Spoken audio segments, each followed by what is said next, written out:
ప్రతిదీ అబద్ధం, మోసం. చెప్తాను అందరి గురించి ఇలా ఇలా చరిత్ర అంతా కూడా. ఆయన అఫిడవిట్ ఒకటి ఇవ్వడం జరిగింది.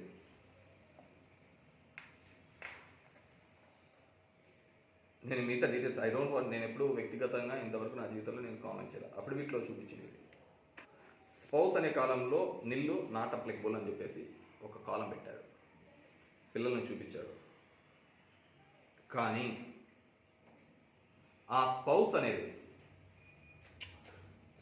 ఈరోజు వాళ్ళ భార్య అని చెప్పేసి ఒక ఆమె తిరుగుతుంది. పేపర్లలో కూడా కథనాలు వచ్చాయి. మరి ఆమె భార్య తిరుగుతున్నప్పుడు దీంట్లో ఎందుకు నీళ్ళని చూపించినాడు? ఒకవేళ వాళ్ళిద్దరి మధ్య లేకపోయింటే అది దాని పద్ధతన్నా చూపించిండల్లా, లేకుంటే ఆమె తిరిగిండకూడదు, చెప్పిండకూడదు ఆ మాట. ఏదో నేను మామూలు అందరిలాగానే ప్రచారం మద్దతు తెలపడానికని వచ్చిండల్లా. సో అది పేపర్లలో వచ్చిన కథనాలు. ఇతను మొత్తం అబద్ధాలు. ఇది మొత్తం ఈ 30 రోజుల్లో, అతను వచ్చిన 30 రోజుల్లో అతను చేసిన దాంట్లో కంటిన్యూస్ కేసు పెట్టిన ఇతను వచ్చిన 30 రోజుల్లో నా మీద చేసిన ఆరోపణలు అన్నా నిరూపిస్తాడేమో అని అనుకున్నాను. ఎవడో చెప్పిన స్క్రిప్ట్ చదువుతున్నాడు, ఎవరో పెట్టిన స్క్రిప్ట్ చదువుతున్నాడు. నేను కబ్జాలు చేశానని, ఇంకోటి చేశాను. ఇంతవరకు ఒక్కరితో కూడా ప్రూవ్ చేయలేకపోయినాడు. ఒక అంశం. రెండోది, నేను ఇప్పుడు చెప్తున్నాను, అతను యాదవ్ కాదు.